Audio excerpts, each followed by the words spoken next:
अस्सलाम वालेकुम। वो तुम्हारी दुआओं पे कौन ज़रूर कहेगा, वो तुम्हें तुम्हारे सब्र का बेहतरीन सिला भी ज़रूर देगा। उस पर तवक्कल रखोगे वो तुम्हारे दिलों को रोशन कर देगा। यकीन रखो वो तुम्हारे लिए अंधेरे में भी रास्ते निकाल देगा। वो तुम्हें तड़पता नहीं छोड़ेगा, तुम्हारी मदद के लिए किसी को ज़रिया ज़रूर बनाएगा। क्या पता अल्लाह ने उन्हीं छोटे छोटे ज़रियों से तुम्हारे लिए बड़ा मोज़ा करना हो, फिर बस वो तुम्हारी दुआओं को कबूल करके तुम्हारा दिल मुतमिन कर देगा। बस तुम जान लो तुम्हारे मुंह से निकली हर दुआ अर्श तक पहुंच चुकी है। बस इंतज़ार करो, कबूलियत की घड़ी जल्द ही आने वाली है। फिर तुम्हारी मंजिल दूर नहीं, बस ज़रूरत सिर्फ़ अल्लाह से दुआ, सब्र, यकीन की है। अल्लाह पाक जब भी कोई मुश्किल भेजते हैं उससे पहले वो इसका हल भी भेज देते हैं।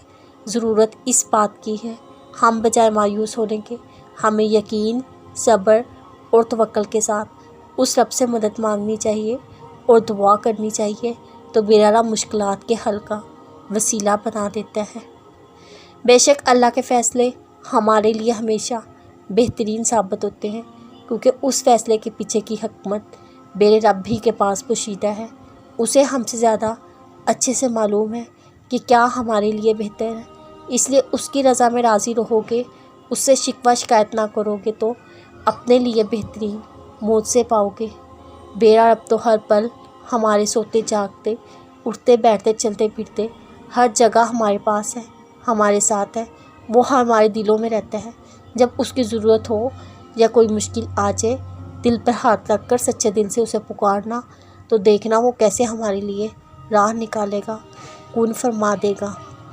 अल्लाह पाक आपके दिल के हाल से वाकिफ़ है। वो आपकी तड़प को भूलता नहीं और वो आपको दुआ को ज़ाया नहीं जाने देता। वो आसमान तक ज़रूर पहुंचती है। मेरा रब मकाफ़ात अमल करना खूब जानता है। उसे मालूम है किसने आपको अज़ियत दी, वो इंसाफ करना भी जानता है, हिसाब लेना भी जानता है। बस अपने मामलात अपने रब के हवाले कर देना, फिर देखना उसके मकाफ़ात अमल से, मौत से